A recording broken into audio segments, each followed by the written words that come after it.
verte con gusto en coro, en mi sueño te como, en mi sueño te como, de bendiciones.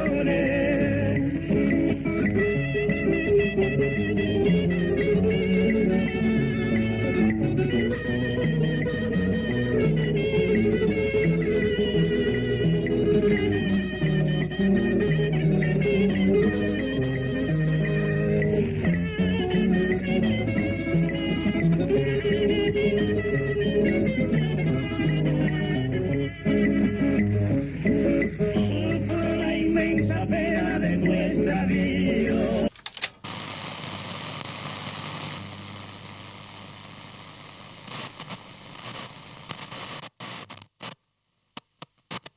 Esta noche la vamos a dedicar justamente a efectuar un homenaje al trabajador radial, a los radiocontroladores.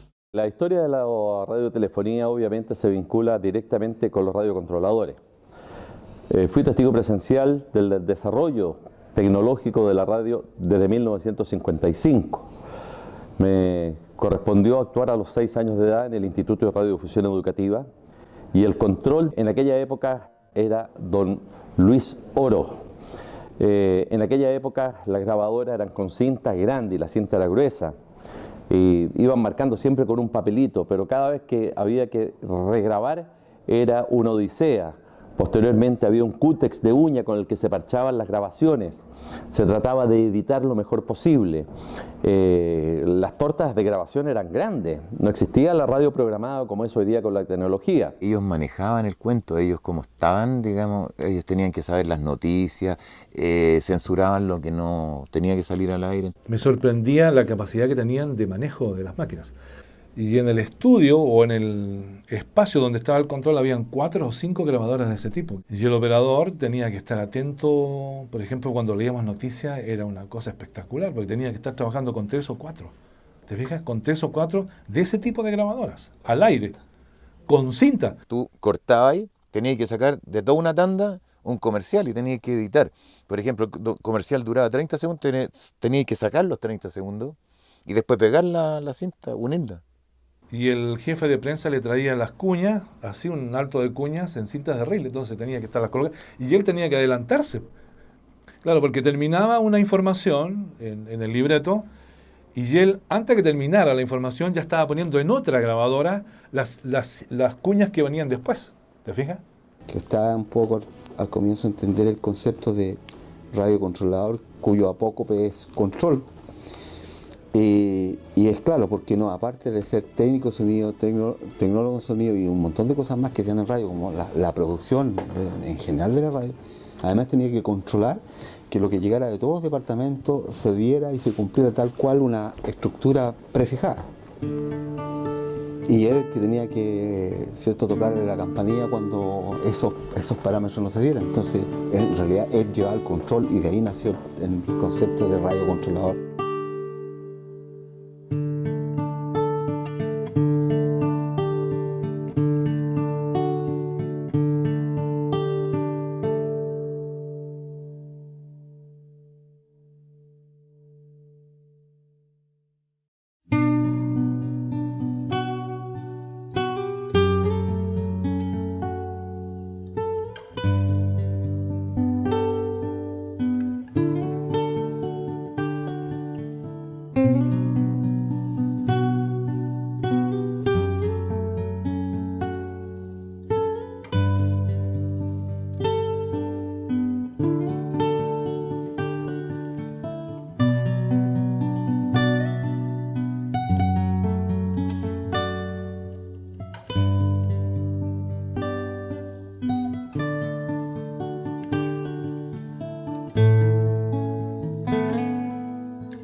me llamo Valdemar Christensen y empecé a trabajar en radio hace mucho tiempo, más o menos 1941. Digo más o menos porque se empezaba en esa época por hobby. Yo tenía un amigo que era control de radio, Amador Holguín. Éramos amigos de futbolistas. Yo jugaba fútbol, era un muchacho, tenía 18 años, 20 años. Y él era control en la radio Sudamérica. Y yo lo iba a acompañar porque estudiaba en el Liceo Monate, que de repente no teníamos clase, algo, y como me gustaba esto fui. Y ahí me metí, de repente, sin saber, ya estaba tirando las manos, poniendo discos. En mi calidad de trabajador de la radio, yo me inicié el año 52. Tenía 14 años. Yo iba a las transmisiones del fútbol, porque siempre me ha gustado el fútbol, y ahí fui aprendiendo. Posteriormente, yo estuve incursionando en las vacaciones de verano haciendo reemplazo. Se prestó la ocasión de que un colega que trabajaba, que en paz descansa, Alfredo Sala, lo llevaron de su radio, porque antiguamente llamaban por la calidad de la persona o la habilidad, porque antiguamente el radiocontrolador se basaba en la habilidad que tenía para mover las manos y para el buen oído y el deseo de hacer cosas buenas. Yo entré a la radio del Pacífico, CB82, que era en ese tiempo, que ahora es Carabinero de Chile, la frecuencia. Esa es la radio del Portal, se llama, le decían la radio. La primera radio que entré. Y como a los 20 años más o menos, aproximadamente.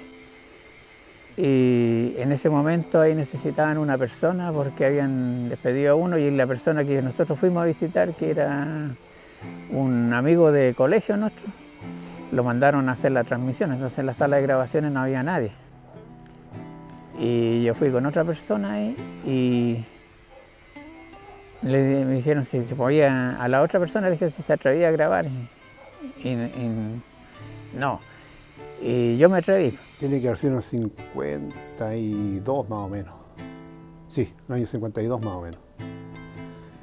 Y de ahí, después, bueno, yo empecé como ayudante nada más de él. Le ayudaba a sincronizar los libretos de los radioteatros, todo eso. Me pasaban los libretos y yo le iba a buscar los sonidos, todo lo que había que colocarle en cuanto a grabación de discos. Eran puros discos lo que sabía en sonido. Ruido de auto, ruido de caballo, en fin, todo ese tipo de cosas.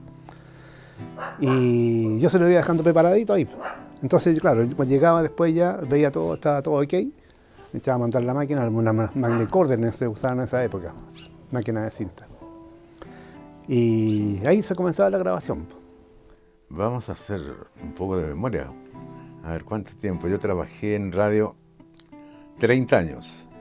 Las fechas, no recuerdo con exactitud, pero yo trabajé en radio, partí en Radio Balmaceda. Cuando antes de ser Balmaceda era Americana.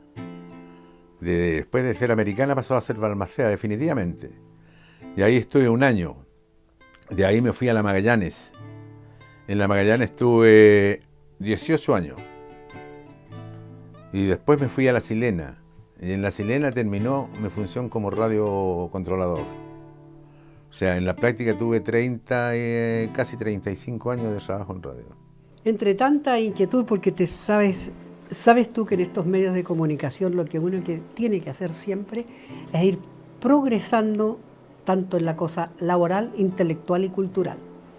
Entonces, a mí me faltaba aprender audio, control, eso.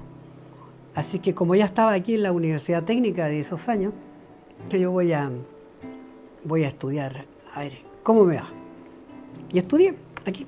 Hice la práctica, el director de la radio de entonces, ya era Universidad de Santiago, me autorizó para hacer la práctica al aire aquí, en los equipos máster que tenía la radio.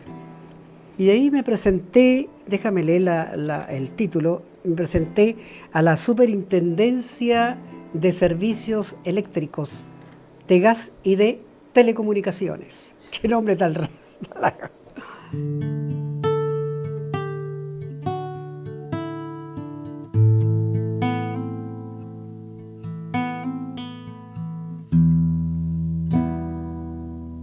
Antiguamente el radiocontrolador, para poder ser radiocontrolador, tenía que rendir un examen.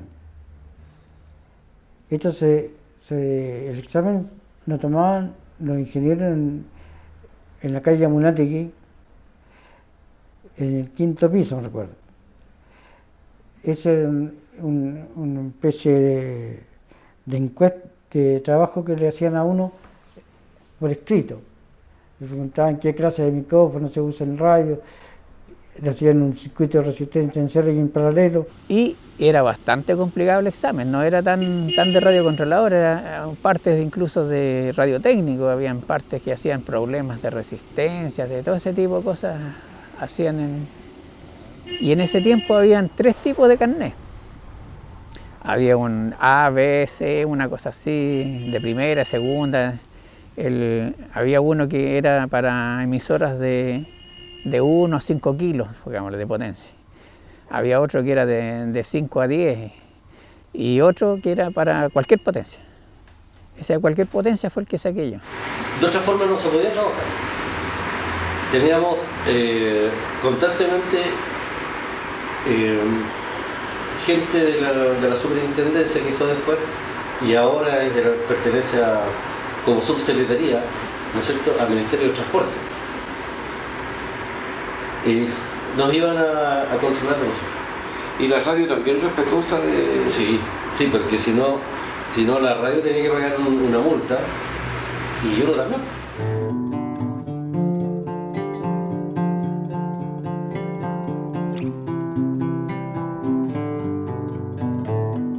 El radiocontrolador tiene diferentes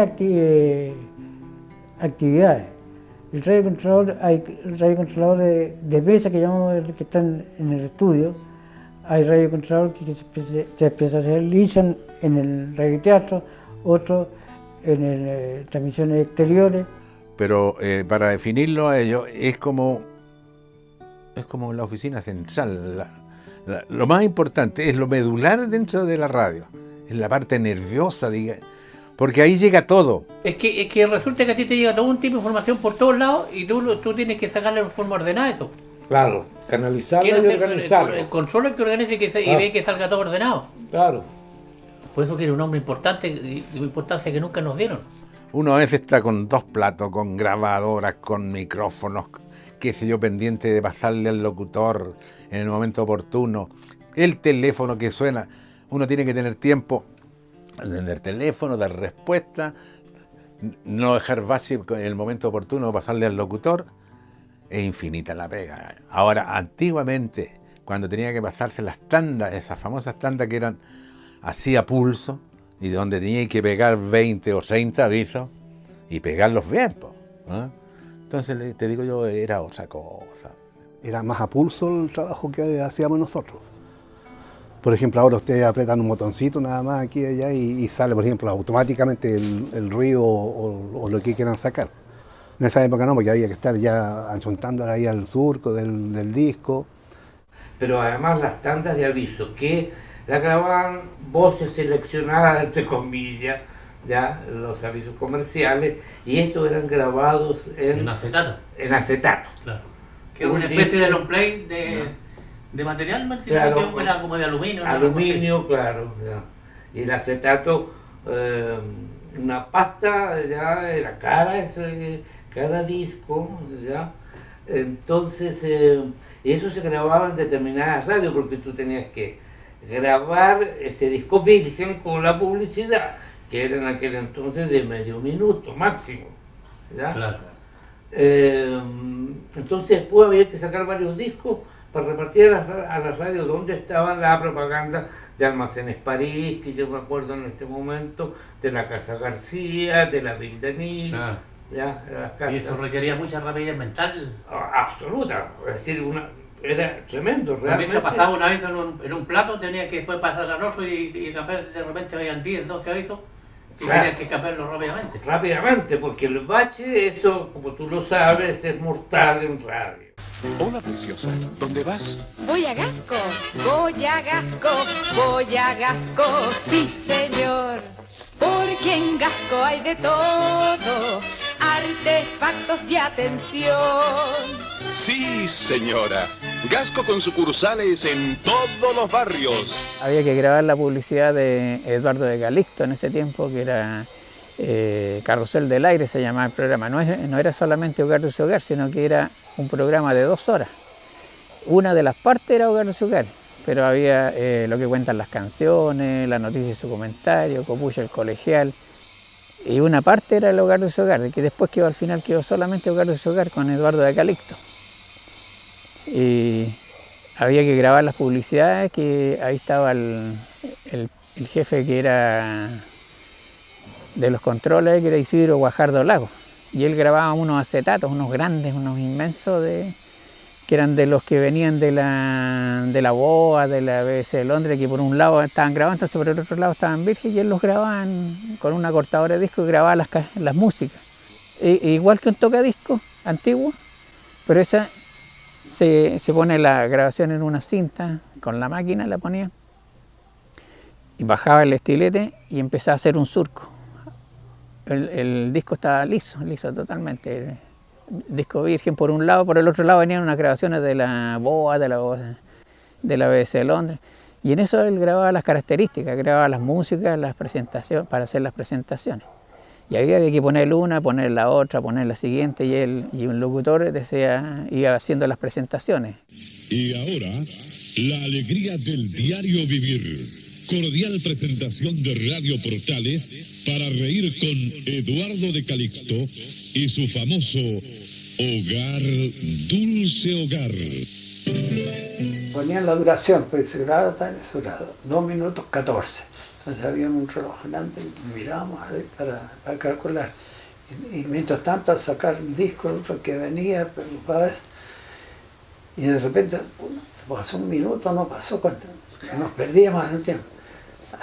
Por suerte, en las tarjetas estaba el nombre de los productos que se están anunciando, entonces ahí podíamos pillar el último, si no, se formaba el bache.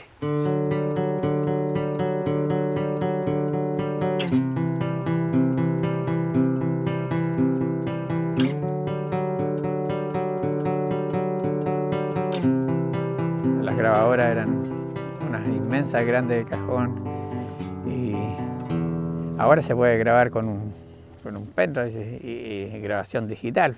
En ese tiempo tenía que estar bien calibrada la cabeza de la grabadora para que quedara buena la grabación. Había que estarla nivelando cada cierto espacio de tiempo, y de una grabadora a otra a veces habían diferencias, iba perdiendo su fidelidad de repente las grabaciones. Así que no se podía, incluso las velocidades a veces empezaban a cambiarse un poquito. Pero lo grabado solamente la voz no se notaba, pues muy poca la diferencia, porque habían grabadoras de corriente continua y de alterna. Entonces las continuas, aunque el ciclaje bajara, igual seguían funcionando igual, pero las otras bajaban un poquito. La grabadora, la Magnicorder, era una grabadora de 2 partes. Era la parte de la amplificación y la parte mecánica, por darte. Esta máquina era muy pesada. Incluso esas máquinas a nosotros nos servían a veces de amplificador. A mí me pasaron una e hicieron el Laurel de Oro aquí en el estadio Nathaniel. Y me pasaron en el equipo de la Armand. ¿Ya? Y tiene entrada de un micrófono y entrada en línea. Exacto. Y llego allá y hay 3 escenarios para transmitirla. Tenía un escenario para lo tropical, otro para lo electrónico y otro para lo melódico. Yo dije, ¿cómo lo hago yo? Entonces hablé con el técnico que tenía los carregas. ¿Ya? Y le dije, ¿me puedes cambiar línea de 500? El músico. Sí. ¿me puedes copiar línea 500? Claro, me dijo. Y me copió línea 500. Y esa la metía al amplificador, y los locutores hablaban por el micrófono. Entonces yo bajaba el volumen, y cortaba y pasaba al otro lado. Y después acá en la radio me felicitaba a la gente porque había salido como la portada. Yo conocí unas grabadoras de alambre que había, pero no alcancé a trabajar con esas. Eran esas más antiguas. Conocí ese micrófono, esos que aparecen de repente con la archa, unos grandes, con resortito que tenían en el medio. Eso tenían ahí en el taller, tenían ese aparato, pero no alcancé a trabajar con ellas. Yo alcancé a trabajar con las Ampex 600, con las Ampex 440 que vienen. Esta es una máquina Ampex ATR 700 de la tecnología más grande y mejor que había en los años 78, 80 que llegaron a Chile.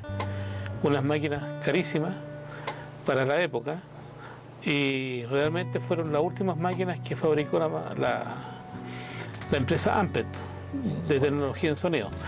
Entonces, estas máquinas funcionan de la siguiente manera: se enciende, ¿cierto? Estas cintas era para grabar avisos comerciales, música, montaje de radioteatro.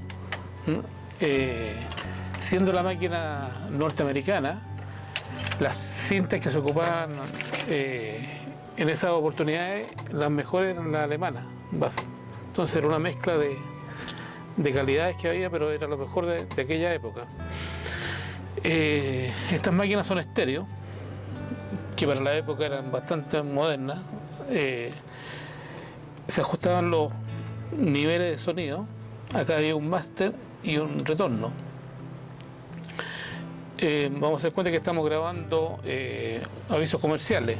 Entonces, a la cuenta de 3 se prepara la cinta, se avanza. ¿Y por qué se avanza? Porque siempre las cintas en la parte inicial tenían ondulaciones. Entonces, para mejor calidad, se avanzaba y donde uno creía que estaba impecable, ajustaba el reloj, preparaba la grabación y al encenderse las luces empezaba a grabar. Uno tenía que estar cambiando la cinta con todo, o sea, no estaba compaginado. Claro. Entonces era sacar la cinta, buscar el principio de la otra y largarlo justo en el preciso momento que tenía el libreto, tenía que estar leyendo el libreto. Claro. Entonces al final uno tenía que aprenderse el último párrafo. Era complicado. ¿No es cierto? Para poder saber en qué momento iba la cuña, porque uno estaba cambiando cinta. ¿No? La cinta es de material plástico por un lado y por otro lado tiene hierro. Partículas de hierro, pero muy microscópicas. Entonces con los impulsos se ordenaban y quedaba grabada la voz.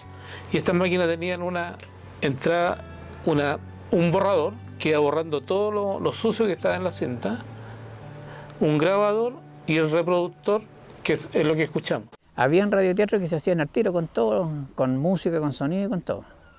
Y el otro tipo de radioteatro, como hacía yo el siniestro Dr. Morty, que lo hacía, grabábamos a veces en un día 10 capítulos. Solamente lo hablaba. Incluso a veces grabábamos parte de un actor solo, porque no iba a poder venir a la grabación siguiente. Entonces dejábamos grabado aparte. Y después iban actuando adentro y yo iba tirando las partes del actor que no estaba, iban armando. Y después yo me encerraba solo en la sala de grabaciones a hacer el montaje, a ponerle el sonido, la música, a fabricar, porque mucha de la música a veces me preguntaban, ¿la música es de este, otro? No, es que mucha música no existe, yo la fabricaba. Le bajaba la velocidad, la mezclaba con otra, se hacían mil y una cosas. Las traspasábamos en cintas magnéticas, le bajaba la velocidad a las cintas, entonces tenía otro sonido, otra música más tenebrosa. Se fabricaban, muchas cosas se hacían y todo se hacía a pulso. Y había que tener práctica, porque la máquina no parte instantánea, la grabadora. Tiene un pequeño tirón, entonces uno tiene que calcular el momento justo para hacer la partida para que el tirón no salga al aire, para que no salga el tirón. Después salieron otras máquinas, las últimas ya, esas eran más instantáneas, pero las primeras no, igual que los tocadiscos. Tocadiscos tampoco partían instantáneos, Entonces había que hacer, claro, había que, ya la práctica uno lo va haciendo y va, yo era capaz de unir compases, hacer todas esas cosas, pero no es porque fuera demasiado hábil, sino que es la práctica. Los años le van dando a uno, le van haciendo. Yo hacía estos radioteatros, supongamos lo que cuenta el viento.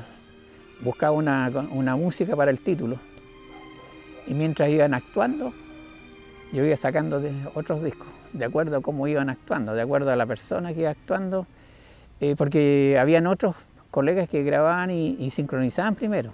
Buscaban la música, anotaban en el libreto, surco 1 al medio, surco 2, decían disco tanto, le ponían.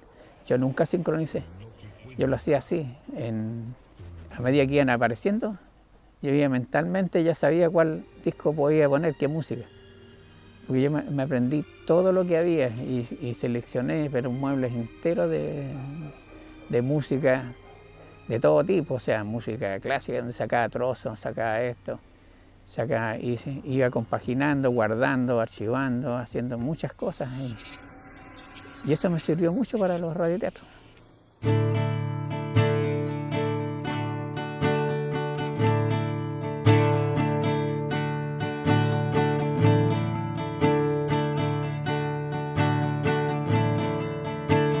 No tenía mayores conocimientos de lo que significaba la organización gremial, por así decirlo.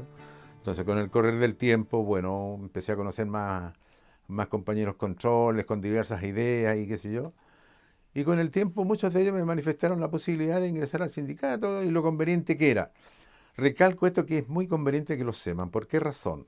En ese entonces, al igual que ahora, no tenía temor de ningún tipo.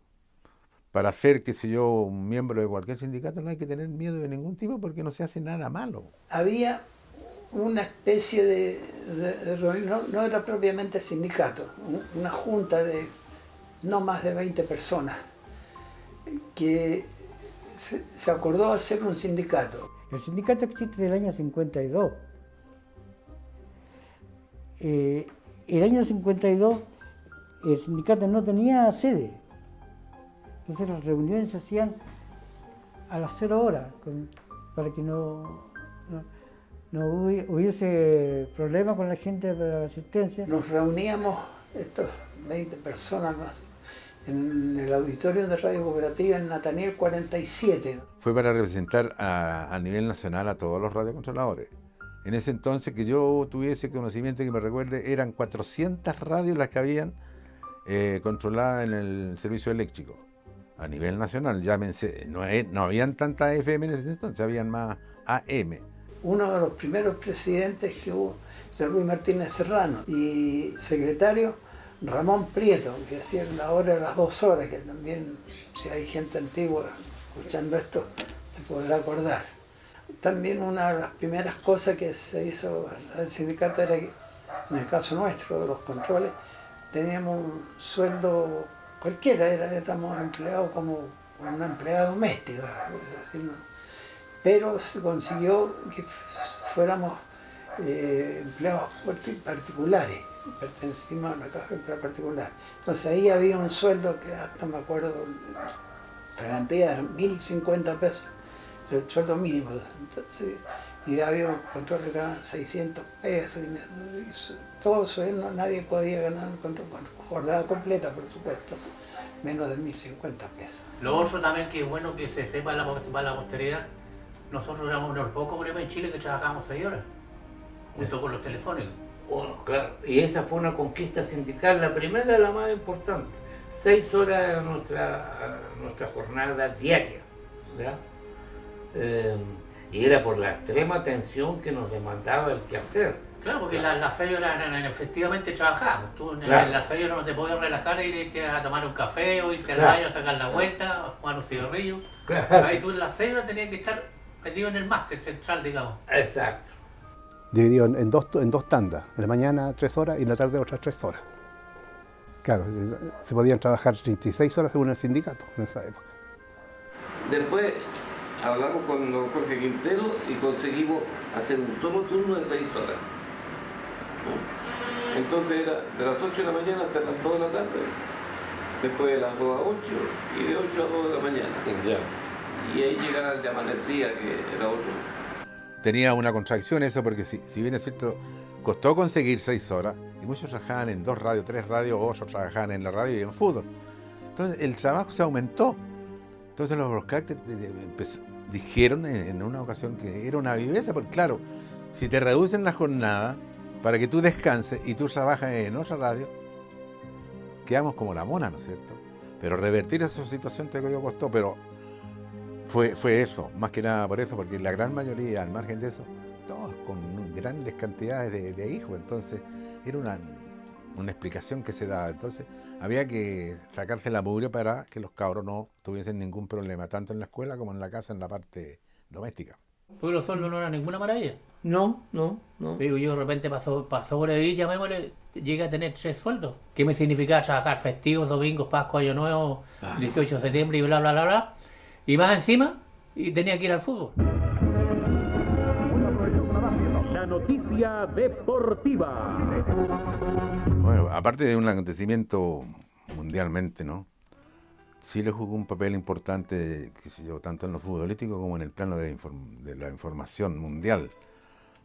Porque sin tener la preparación adecuada, se dio un buen ejemplo en cuanto al ordenamiento que existía para que las radios extranjeras, que fueron bastante, no tuviesen ningún tipo de problema y llevaran su información a cada uno de los países de los cuales los representaban. Generalmente en los estadios, en los camarines y en las casetas de transmisión, habían los cables que llegaban de la línea telefónica.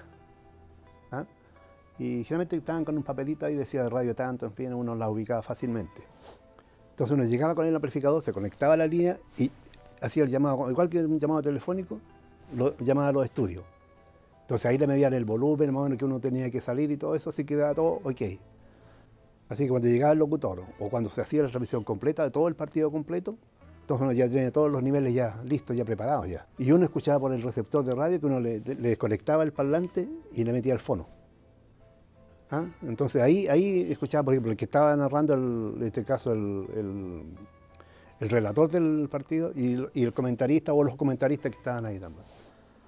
En esa forma se hacía.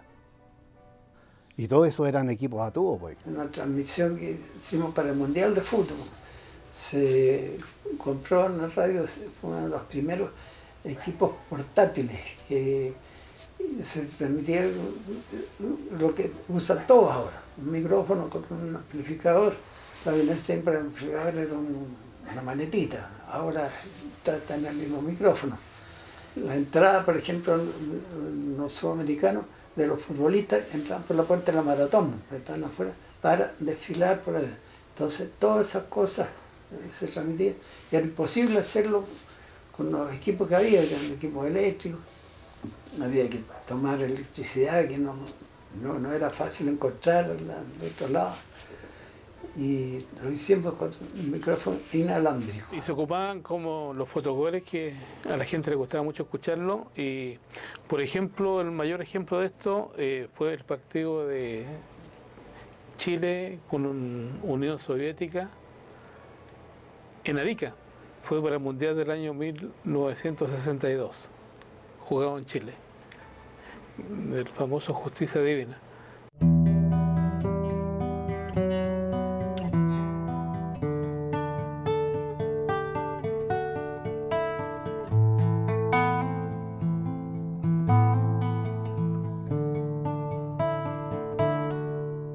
Se me ocurrió hablar con la directiva de ese entonces, que estaba Brizó, Renato Zamora, el Chorizo Holguín, no me recuerdo quién más, y les puse la posibilidad de hacer un festival, porque los locutores ya habían hecho uno. Entonces, ¿por qué nosotros los controles no podíamos hacer uno? Tenía el nombre, entonces lo conversamos, lo estudiamos, y me dijeron, ya, hazte cargo de todo lo que significa papeleo legal, porque había que sacar permiso, sacar la exención del impuesto al espectáculo nacional, una serie de cosas que ya después había que arrendar el Estadio Chile, que era el único local que reunía más condiciones, por lo grande y lo cercano. Bueno, fue así como echamos las bases y empezamos a recolectar la gente que nos iba a ayudar, principalmente los artistas. Todos los artistas que tenían vigencia plena en ese entonces participaron, no quedó ninguna fuera. En lo folclórico y en lo romántico, en todo ese tipo de cosas estaban todos. Los locutores igual, no faltó ninguno de ellos. Todo exactamente, así con una solidaridad realmente encomiable. Fue todo un éxito y eso permitió comprar una sede.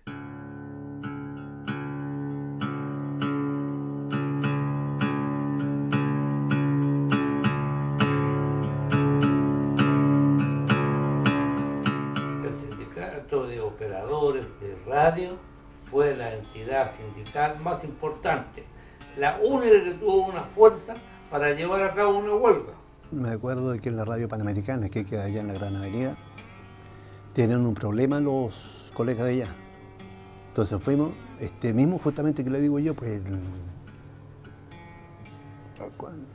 Contreras que le nombré recién, Héctor Contreras. Llegó en una reunión, dijo de que tenía un tal problema en la radio, que no le habían pagado no sé qué cosa.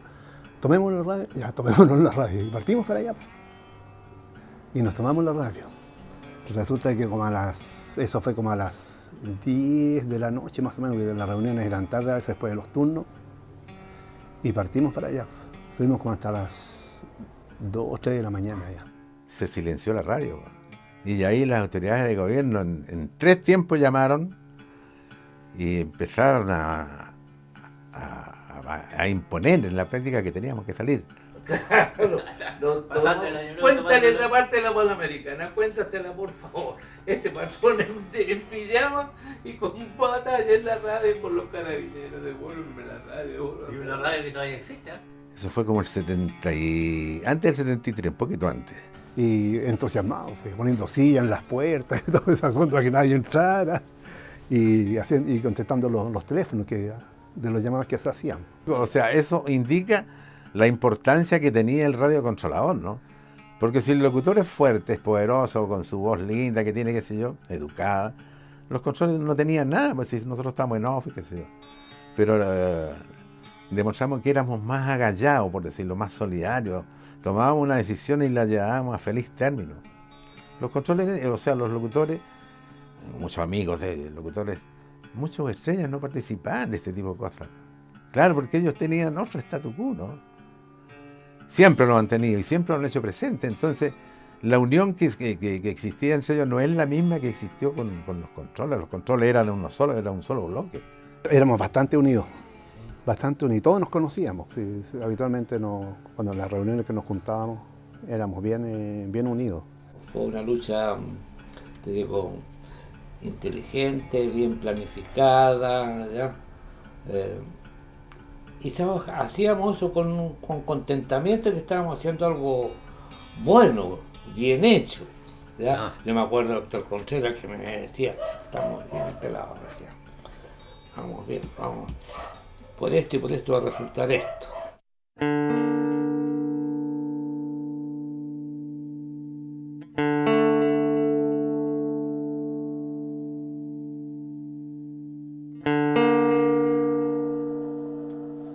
Se avecinaba una tormenta.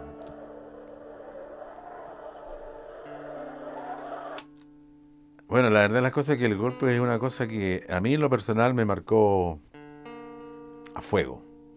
Yo creo que me voy a morir y nunca voy a dejar de olvidar lo que pasó.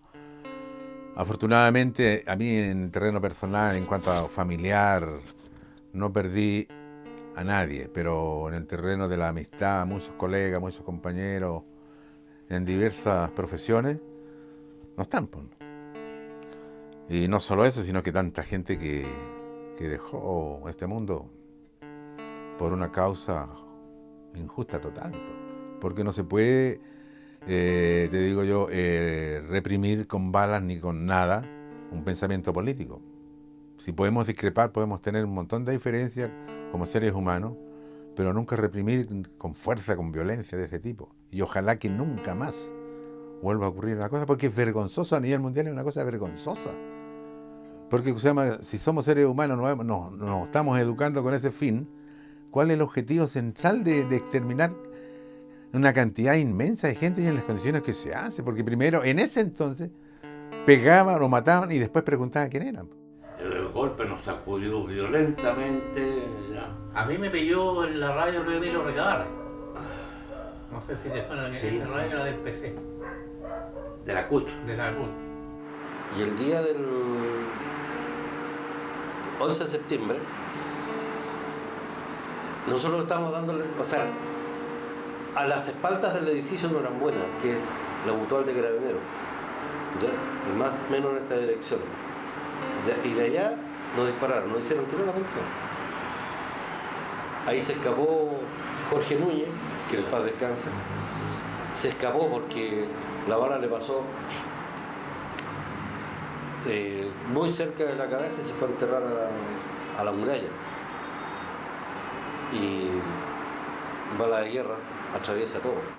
La radio sufrió un golpe enorme, los estudios de grabación donde participaban los radiocontroladores desapareció, los sellos que había antes, la Odeón, Capitol y todas que tenían sellos a nivel mundial de grabaciones de discos acá en Chile, fueron cerrando, la RCA cerró y ahí empezó el declive de los radiocontroladores. En esa época estaba de control,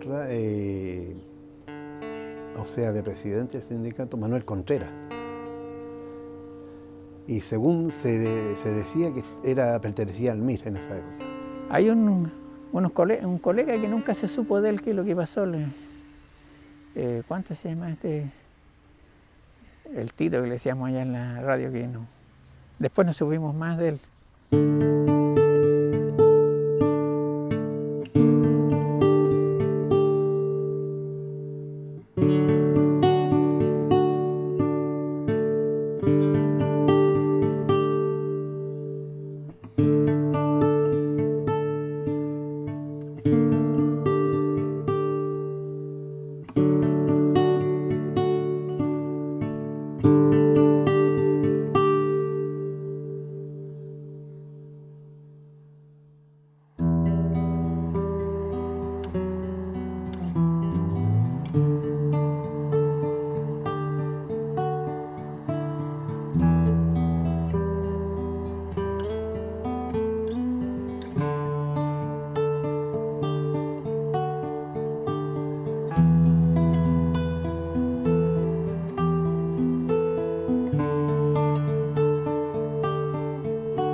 Buenas tardes.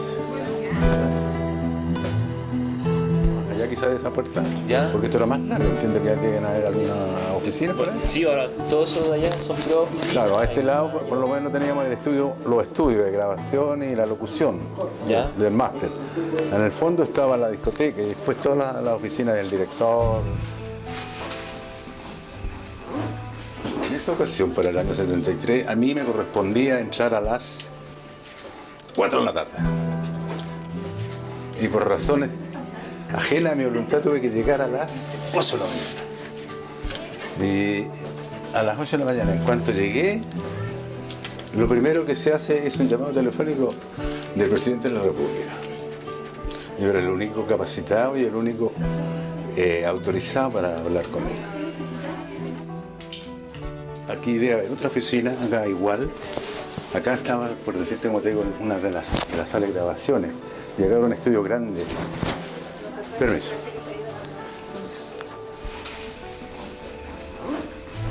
Yo fui uno de los que trabajé en este sector del año 73. Claro, yo llegué el 62 a trabajar acá. Era demasiado joven cuando llegué. Hace 40 años que está. O sea, vivió todo el proceso de acá. Estas fotografías corresponden a una comida que se hizo en el restaurante de los Carabineros. Ahí, por ejemplo, está el presidente de la CUT. Ahí hay un periodista muy famoso, Mario Gómez López. Este es Rafael Despayo, el cantante. La primera vez que estuvo en Chile y actuó en la radio cooperativa. Ahí le sacamos los camarines de la radio, esa foto, el resto son los técnicos de la radio. Bueno, y ahí me tocó a mí presentar a Cantinflas el año 68, 67. En esos tiempos se usaba el moño grande, las pestañas postizas, los bonitos trajes, por eso estoy así. Ahora no, ahora ya uno más sencilla, ya no tengo que presentarme al público, solo a los micrófonos nomás. Este material venía directamente de Estados Unidos, llegaba por Panair, ¿ya? Llegaban cajas de este y lo repartían en las radios. Y aquí ¿Eso lo revuelto por una pasta? Ah, claro, con una pasta. Este era el alma de aluminio. Y fíjate lo que cuesta hoy el aluminio. Y yo lo conservo eso ahí por esas cuestiones de artesanía que me gusta a mí. No debería tenerlo completo, ¿cómo lo hiciste tira? Es que la pasta se resecó ya con el tiempo. Sí, pero no teníamos que cortarlo. ¿Ah? No teníamos que cortarlo. No, pues lo corté porque necesitaba alguna cuestión que... Para no sé si para una casadilla. Y este era cuando estaba allá en la Portales, que ponían en la cartelera afuera, donde ponían toda la gente que actuaba. Esta foto está corcheteada y todo. Tenían corcheteada afuera, esta me la traje después ya. Y estas son comidas del sindicato. Ella es la señora. Este es Luis Oliva, que hacía ayudante del técnico de la radio Andrés Bello. Oscar Fock, la señora de Oscar Fock. Y ese en el Control Master del 64 más o menos. Esta era una de las salas de grabación. De grabación. Esta oficina en particular. Claro, y la otra estaba en los inicios de la oficina. Y los estudios centrales estaban ahí. Ah, no, mira, este es el libro en el cual se inscribían aquí en el sindicato.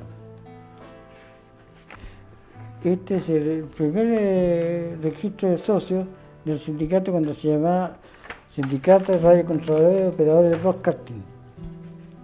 Como te dije anteriormente, esto tiene, el sindicato existe del año 52, a la fecha tiene 62 años.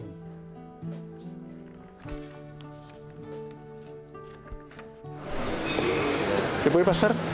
Queremos ir al segundo piso donde estaba la radio por filmar así, ven nomás, por encima. ¿Ah? Está en la radio. Sí, sí. Hay otras cosas ahora. Ya lo quieren entrar, por eso le digo. Ya. Esos compadres ahora ahí. Pero no, pues si no necesitamos entrar, sino que ver por fuera nomás. ¿Ah? Ya, gracias. Aquí hay entrepiso, hay que subir nomás.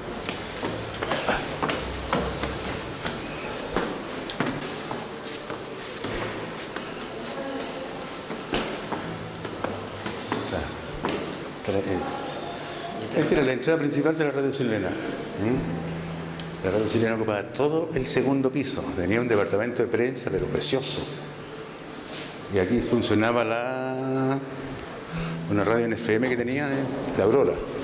Y estaba la chilena también. Aquí conocí, me tocó trabajar con Sergio Linton, Pedro Carcuro, Vladimiro Memisa, Max Walter Campos, Juan Carlos Bravo. Y aquí, otra comedia, ahí está Caravaggio. Manuel Enrique Creo. Mi compañero, Luis Yáñez. Y el que habla. Jorge González. Amado Felipe, que fue también dirigente. Este señor era operador de la radio Magallanes. Este es mi primer día de la radio en 1945, estaba recién llegado a la cooperativa, en la casa de Raúl Lara, la primera que hay acá a la izquierda, es la famosa actriz, todavía actuando, Bélgica Castro, muy amiga mía. ¿Javier Domingo? Aquí abajo, mira, antes no existía nada de eso. Y había como pedrecilla, el ratón, ni para qué te digo, nos entreteníamos tirándole discos. ¿Sí? La Galería Imperio. Este es el carnet original que entregaba el sindicato, o sea, no el sindicato, sino que el servicio eléctrico se llamaba en ese momento. Tú ves ahí que todos los años uno tenía que ir a avisarlo.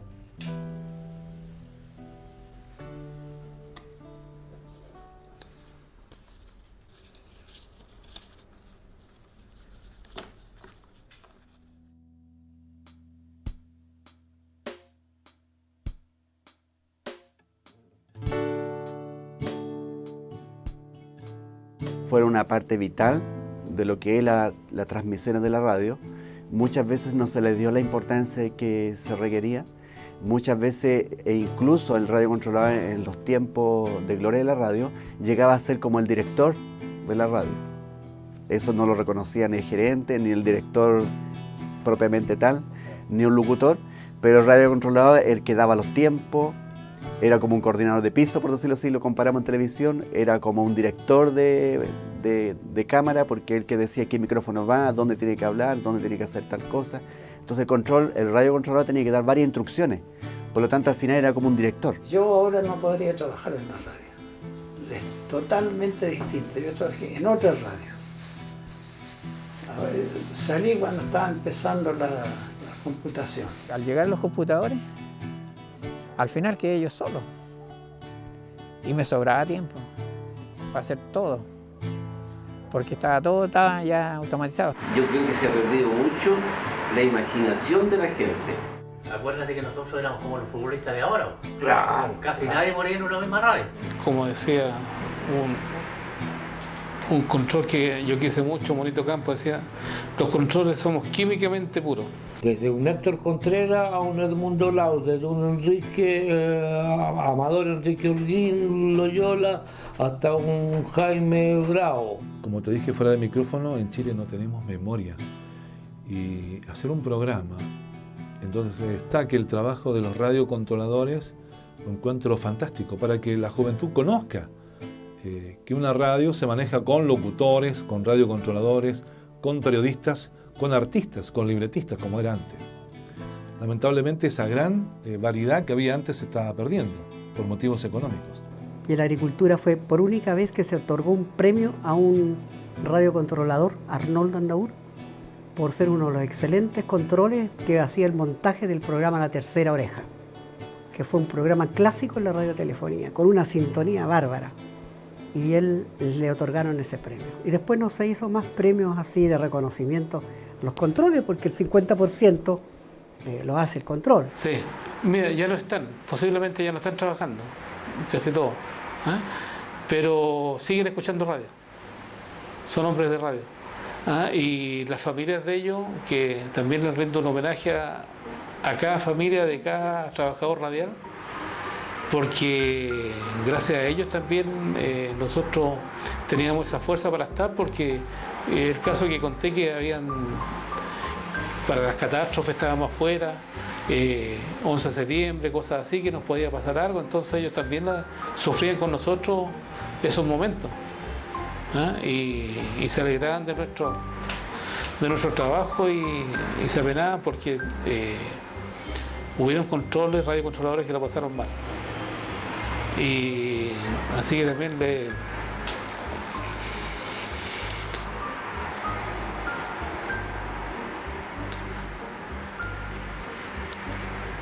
rindo un homenaje.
inicio en el periodismo deportivo en el año 1968 en Radio Agricultura.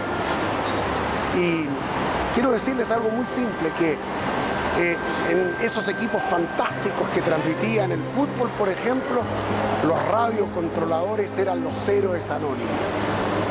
Lo que era tirar cable en una cancha, eran cientos y cientos de metros de cable para poder hacer una entrevista en los camarines, para hacer los puestos de cancha. Y yo los veía como ellos llegaban 5 o 6 horas antes de una transmisión para que todo resultara impecable. Hacer una transmisión en el extranjero cuando no había satélite, cuando no había telefonía celular, era también un emprendimiento de genios, pegando cables de alguna manera para que llegáramos desde Buenos Aires, desde Lima o desde cualquier punto. ¿Cuántos nombres de radiocontroladores que yo conozco? De hombres entrañables como Pedrito Torres, como Molina, como el Gato Núñez de la Radio Agricultura, como Waldemar Christensen, con quien nunca trabajé porque él era de la cooperativa, pero con quien nos hicimos muy amigos porque él era hincha de Audax. Y yo también soy hincha de Audax. Para todos aquellos viejos hombres de la radio, aquellos que construyeron un trozo tan importante en la historia de las comunicaciones de nuestro país, el abrazo y el reconocimiento merecido. Ellos son mucho, pero mucho más que simples héroes anónimos.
Yo me llamo Waldemar Christensen y empecé a trabajar en radio hace mucho tiempo, más o menos 1941. Digo más o menos porque se empezaba en esa época por hobby.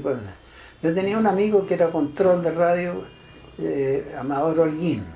Éramos amigos de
al comienzo entender el concepto de radiocontrolador, cuyo apócope es control. Y es claro, porque no, aparte de ser técnico de sonido, tecnólogo de sonido y un montón de cosas más que se dan en radio, como la producción en general de la radio, además tenía que controlar que lo que llegara de todos los departamentos se diera y se cumpliera tal cual una estructura prefijada. Y él que tenía que, ¿cierto?, tocar la campanilla cuando esos parámetros no se dieran. Entonces, en realidad, él llevaba el control y de ahí nació el concepto de radiocontrolador.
Esta noche la vamos a dedicar justamente a efectuar un homenaje al trabajador radial, a los radiocontroladores.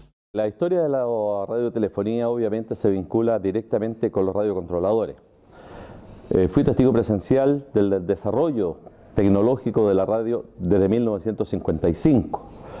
Me correspondió actuar a los 6 años de edad en el Instituto de Radiodifusión Educativa y el control en aquella época era don Luis Oro. En aquella época las grabadoras eran con cinta grande y la cinta era gruesa. Y iban marcando siempre con un papelito, pero cada vez que había que regrabar era una odisea. Posteriormente había un cútex de uña con el que se parchaban las grabaciones. Se trataba de editar lo mejor posible. Las tortas de grabación eran grandes. No existía la radio programada como es hoy día con la tecnología. Ellos manejaban el cuento, ellos como estaban, digamos, ellos tenían que saber las noticias, censuraban lo que no tenía que salir al aire. Me sorprendía la capacidad que tenían de manejo de las máquinas. Y en el estudio o en el espacio donde estaba el control habían 4 o 5 grabadoras de ese tipo. Y el operador tenía que estar atento, por ejemplo, cuando leíamos noticias era una cosa espectacular, porque tenía que estar trabajando con 3 o 4. ¿Te fijas? Con 3 o 4 de ese tipo de grabadoras, al aire, con cinta. Tú cortabas ahí, tenías que sacar de toda una tanda un comercial y tenías que editar. Por ejemplo, el comercial duraba 30 segundos, tenías que sacar los 30 segundos y después pegar la cinta, unirla. Y el jefe de prensa le traía las cuñas, así un alto de cuñas en cintas de reel, entonces tenía que estarlas colgadas. Y él tenía que adelantarse.